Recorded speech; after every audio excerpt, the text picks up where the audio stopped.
Perkenalkan, nama saya Ali Ridho, NIM 1944237. Di sini saya akan menjelaskan tentang pengertian prinsip pengembangan kurikulum.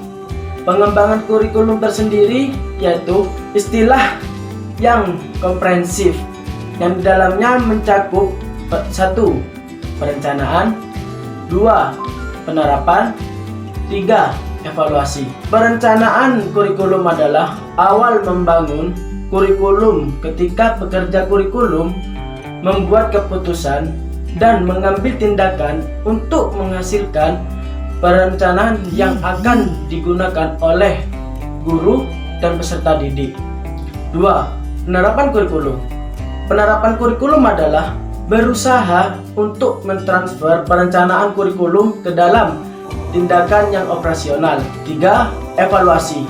Evaluasi kurikulum adalah merupakan tahap akhir dari pengembangan kurikulum untuk menentukan seberapa besar tingkat hasil pembelajaran, tingkat program-program yang direncanakan, dan hasil-hasil itu sendiri. Jadi, inti dari semua itu, pengertian prinsip pengembangan kurikulum adalah sebuah proses yang merencanakan menghasilkan suatu alat yang lebih baik dengan didasarkan pada hasil penelitian terhadap kurikulum yang telah berlaku, sehingga dapat membimbing kondisi belajar mengajar lebih baik lagi. Perkenalkan, nama saya Farahina Yuliana, NIM 19442. Di sini saya akan menjelaskan tentang prinsip-prinsip kurikulum. Prinsip kurikulum dibagi menjadi 3. Yang pertama, prinsip relevansi. Prinsip relevansi ini dibagi menjadi 2. Yang pertama itu relevansi keluar, yang berarti bahwa tujuan, isi, dan proses belajar harus relevan dengan tuntutan dan kebutuhan perkembangan yang ada di dalam masyarakat. Prinsip relevansi yang kedua ini relasi ke dalam, yang berarti terdapat kesesuaian atau konsistensi antara komponen-komponen kurikulum, yaitu antara tujuan, misi, proses, penyimpanan, dan penilaian yang menunjukkan keterpaduan kurikulum. Prinsip yang kedua yaitu prinsip fleksibilitas. Prinsip ini menunjukkan bahwa kurikulum dapat mempersiapkan anak untuk kehidupan saat ini dan yang akan datang. Bagi anak yang memiliki latar belakang dan kemampuan yang berbeda, kurikulum harus berisi hal-hal yang solid, tetapi dalam pelaksanaannya memungkinkan terjadinya penyesuaian-penyesuaian berdasarkan kondisi daerah, waktu, maupun kemampuan dan latar belakang dari seorang anak itu. Kemudian prinsip yang ketiga yaitu prinsip kontinuitas. Prinsip kontinuitas ini terkait dengan perkembangan dan proses belajar dari anak yang berlangsung secara berkesinambungan. Maka, pengalaman belajar yang disediakan kurikulum juga hendaknya berkesinambungan antara satu tingkat kelas dengan tingkat lainnya, antara satu jenjang dengan jenjang lainnya, sehingga dengan demikian saling keterkaitan.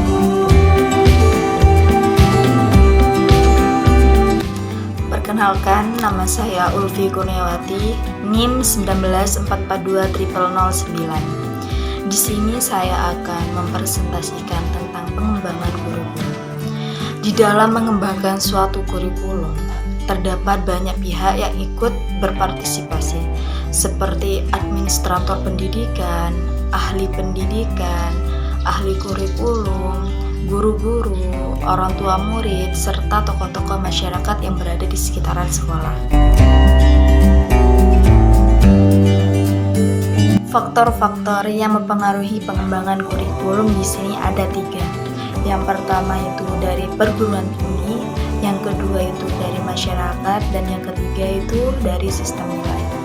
Di dalam perguruan tinggi, kurikulum minimal mendapat 2 pengaruh dari perguruan tinggi. Yang pertama, dari pengembangan ilmu pengetahuan teknologi yang dikembangkan di perguruan tinggi. Dan yang kedua, dari pengembangan ilmu pendidikan dan keguruan.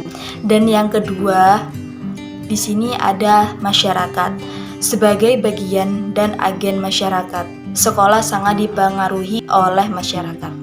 Isi kurikulum hendaknya mencerminkan kondisi dan dapat memenuhi tuntutan kebutuhan masyarakat. Homogen, heterogen, masyarakat kota, masyarakat desa, petani, pedagang, dan sebagainya. Dan yang ketiga di sini ada sistem nilai. Di dalam sistem nilai ini masalah yang sering dihadapi para pengembang kurikulum yaitu sistem nilai. Ada beberapa hal yang perlu diperhatikan oleh guru dalam mengembangkan sistem nilai. Yang pertama, guru hendaknya mengetahui dan memperhatikan semua nilai yang ada dalam masyarakat. Yang kedua, guru berusaha menjadikan teladan yang patut ditiru. Dan yang ketiga, guru menghargai nilai-nilai kelompok lain. Dan yang keempat, guru harus menerima dan memahami keberagaman budaya sendiri. Saya Mamlatul Hasanah akan menjelaskan model-model pengembangan kurikulum. Model-model pengembangan kurikulum ada 3. Yang pertama, the administrative model. Yang kedua, team grassroots model. Yang ketiga, Biochem system. Yang pertama, the administrative model. Model pengembangan kurikulum ini merupakan model yang pertama dan banyak dikenal. Diberi nama administratif karena inisiatif dan gagasan datang dari para administrator pendidikan dan menggunakan prosedur administrasi. Yang kedua, team grassroots model. Model pengembangan ini merupakan lawan dari model yang pertama. Inisiatif dan upaya pengembangan kurikulum bukan datang dari atas tapi dari bawah seperti guru atau sekolah. Yang ketiga, Biochem system. Model pengembangan ini dikemukakan oleh Biochem, seorang ahli kurikulum. Biochem mengemukakan 5 hal dalam pengembangan kurikulum. Yang pertama, menetapkan area atau lingkup wilayah yang akan dicakup oleh kurikulum tersebut. Apakah suara sekolah, kecamatan, kabupaten, provinsi, atau di seluruh negara. Yang kedua, menetapkan personalia, yaitu siapa-siapa yang turut serta terlibat dalam pengembangan kurikulum. Yang ketiga, organisasi dan prosedur pengembangan kurikulum. Yang keempat, implementasi kurikulum. Yang kelima, evaluasi kurikulum.